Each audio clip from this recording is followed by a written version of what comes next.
Now let's start Arden's theorem. ठीक है, तुम्हें क्वेश्चन आएगा, नहीं मतलब तुम्हारा क्वेश्चन आ चुका है प्रीवियस ईयर में, एक्सप्रेशन फॉर डीएफए, यानी तुम्हें क्या करना है, रेगुलर एक्सप्रेशन फाइंड करना है by using following DFA by using Arden's theorem. ये तुम्हारा प्रीवियस ईयर का क्वेश्चन है। अब देखो तुम्हें इसके अंदर जो भी कंडीशन होती है उसको सेटिस्फाइड करना होता है R is equal to Q plus RP से। इस कंडीशन से तुम्हें क्या करना पड़ता है, सेटिस्फाइड करना पड़ता है। नाउ हम देखेंगे वन बाय वन क्या करना है। ठीक है, फर्स्ट ऑफ ऑल Q1 के लिए तुम क्या करोगे, उसके अंदर कौन सी इनिशियल स्टेट आ रही है और कहां से आ रही है वो फाइंड करोगे। देखो Q1 के ऊपर क्या आ रहा है, इनपुट 0 आ रहा है, क्या आ रहा है, 0 इनपुट आ रहा है, और वो कहां से आ रहा है, Q1 से आ रहा है। तो यहाँ पे तुम लिखोगे Q1.0। उसके बाद Q2 के लिए क्या होगा, Q2 के लिए कहां से इनपुट आ रहा है, 1 आ रहा है फ्रॉम Q1, तो आएगा Q1.1, और Q2 से भी आ रहा है खुद की तरफ 1, तो प्लस Q2.1। फिर से Q3 के लिए देखो 0 कहाँ से आ रहा है, Q2 से, तो Q2.0 प्लस Q3 से 0 और 1 दोनों आ रहे हैं, तो तुम लिखोगे Q3.0 प्लस Q3.1। अब तुम इसको Q2.0 प्लस ये जो Q3 उसको कॉमन भी ले सकते हो और 0 प्लस 1। ठीक है, so that is your Q3। अब तुम्हें क्या करना है, जो फाइनल स्टेट्स होती है इसके अंदर, ये कॉमन प्रोसेस होती है, कॉमन स्टेप्स होंगी। जब भी आर्डर्स थ्योरम आएगा तुम्हें यही कॉमन स्टेप्स परफॉर्म करनी है। ठीक है, अब देखो इसके अंदर क्या है, दो फाइनल स्टेट्स है Q1 और Q2, तो तुम यहाँ पे लिखोगे final states are Q1 and Q2। अब देखो जो भी तुम्हारी फाइनल स्टेट रहेगी उसको तुम्हें लिखना है Q1 स्मॉल में लिखना है, Q1 इज इक्वल टू, उसके साथ एक्सेलॉन ऐड करना है, एक्सेलॉन प्लस, और ये जो वैल्यू आई है Q1 के आगे वही लिख देनी है, Q1.0। ठीक है, यही हमेशा करना है, ये हमेशा ही लिखना है। ठीक है, अब ये तुम्हारा होगा R is equal to Q plus RP के अंदर ये होगा तुम्हारा R।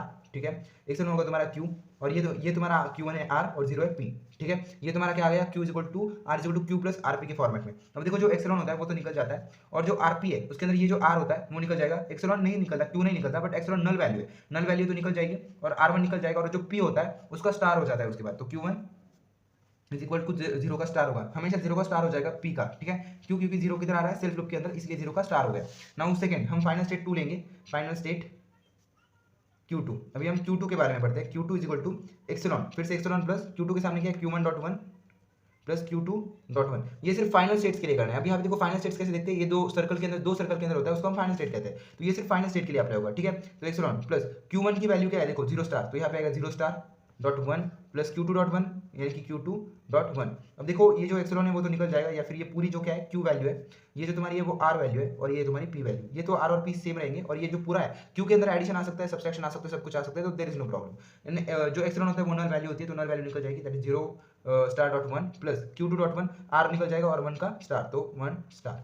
ठीक है, so that is your answer, 0 star dot 1, और ये मल्टीप्लाई में आ जाता है, ये जो प्लस वाला साइन है वो निकल जाता है। ठीक है, ये जो प्लस वाला साइन है वो निकल जाता है, और ये ऐसा आता है 0 स्टार डॉट 1 इंटू 1 स्टार। ठीक है, अब तुम्हें इन दोनों स्टेट्स का यूनियन करना पड़ता है। अब यहाँ पे दो फाइनल स्टेट्स थी इसलिए तुमने यूनियन किया, union of two states is equal to Q1 plus Q2, यानी कि तुम्हें क्या करना है, इसका एडिशन करना है, किसका, 0 स्टार का, 0 स्टार प्लस 0 स्टार डॉट 1 और 1 स्टार।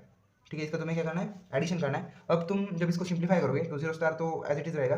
देखो ये जो 0 स्टार और 1 स्टार है, एक प्रॉपर्टी आती है जो इक्विवेलेंस प्रॉपर्टी होती है, जिसके बारे में अगर ऑप्शन टाइम मिला तो मैं बता दूंगा, पर इक्विवेलेंस प्रॉपर्टी के हिसाब से देखो यहाँ पे जब 0 स्टार और 1 स्टार रहेगा, मतलब देखो हमने यहाँ पे क्या किया, जो 0 स्टार है उसको एक बार ले लिया, मतलब क्या कर लिया, क्या कर सकते हैं उसको हम, देखो 0 स्टार लिखा, उसको क्या किया हमने, प्लस 0 स्टार को हमने कॉमन ले लिया, कॉमन लिखोगे तो यहाँ पे एक्सेलॉन आता है, जब यहाँ पे कॉमन लिया जाता है तब एक्सेलॉन आता है, 0 नहीं आता तो एक्सेलॉन आता है, तो यहाँ पे हमने क्या किया, एक्सेलॉन को ले लिया, और फिर से हम क्या करेंगे, इसको 1 को कॉमन ले लेंगे, तो 0 स्टार और 1 स्टार, एक्सेलॉन क्या होता है, नल वैल्यू होती है, तो वो निकल जाती है। So that is your answer for your Arden's theorem. ठीक है, सो ये तुम्हारा फाइनल आंसर है 0 स्टार और 1 स्टार। ठीक है, that is your final answer for your expression for DFA. ठीक है, बाय आर्डर्न्स थ्योरम।